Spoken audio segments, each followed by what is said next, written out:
सर्व उपस्थितांचं, निष्ठावान असलेल्या कार्यकर्त्यांचं, नेत्यांचं आणि या ठिकाणी उपस्थित सर्वच मान्यवरांचं मी 26व्या वर्धापन दिनाच्या निमित्ताने मनपूर्वक स्वागत करतो आणि खूप खूप शुभेच्छा देतो।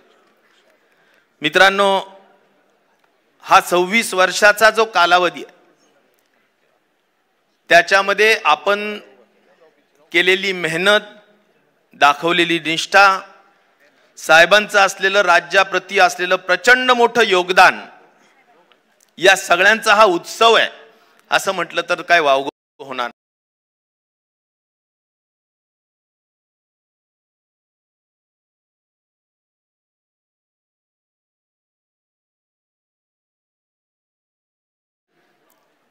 की पवार साहेबांसारखं व्यक्तित्व आपल्याला मागच्या अनेक वर्षांपासून राज्याला आणि देशाला दिशादर्शक राहिलं आणि त्या दृष्टिकोनातूनच आज हा राज्य समाज घडण्याचं खूप मोठं पवित्र काम झालेलं आहे। सामान्य माणूस हा माझा केंद्रबिंदू आहे आणि त्याच्या हिताच्या जपवणुकीसाठी राजकारण करीन हा विचार घेऊन पवार साहेबांनी राजकारण केलं। नेहमीच सामाजिक समता, सामाजिक न्याय, महिला सबलीकरण, शिक्षण, शेती, शेतकऱ्यांचे हक्क या सगळ्या सामाजिक प्रश्नांवर सतत त्यांनी आयुष्यभर काम केलं, खूप कष्ट वेचले। सगळ्यात महत्त्वाचं पवार साहेबांचं धैर्यशाली असं काही महत्त्वाचं काम जर काही असेल तर त्यांनी विचाराशी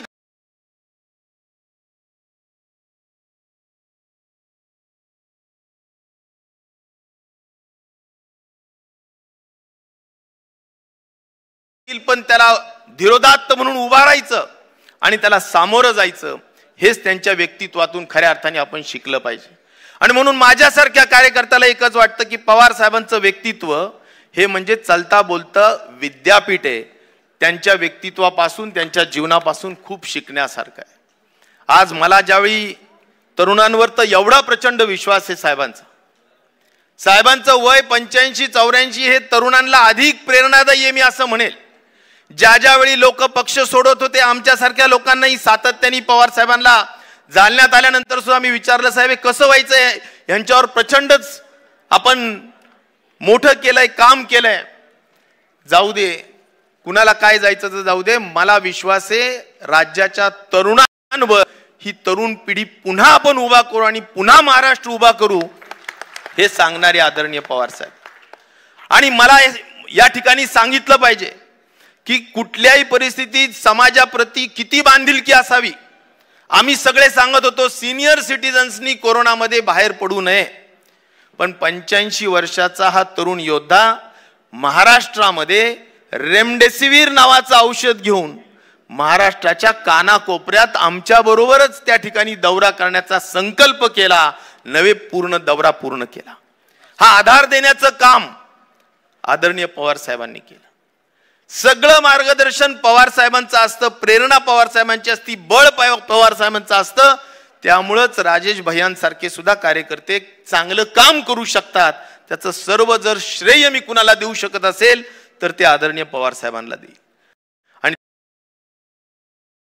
की यावेळेस आपल्या सर्वांचे मी आभार मानेल की आपण खूप मेहनत केली, कष्ट केले, निष्ठा दाखवली, पण साहेबांचा आभार मानेल की आपल्या सगळ्यांना एक चांगला विचार दिला, आपल्या सर्वांना लढण्याचं बळ दिलं आणि या महाराष्ट्राला सावरण्याचं काम, समृद्ध करण्याचं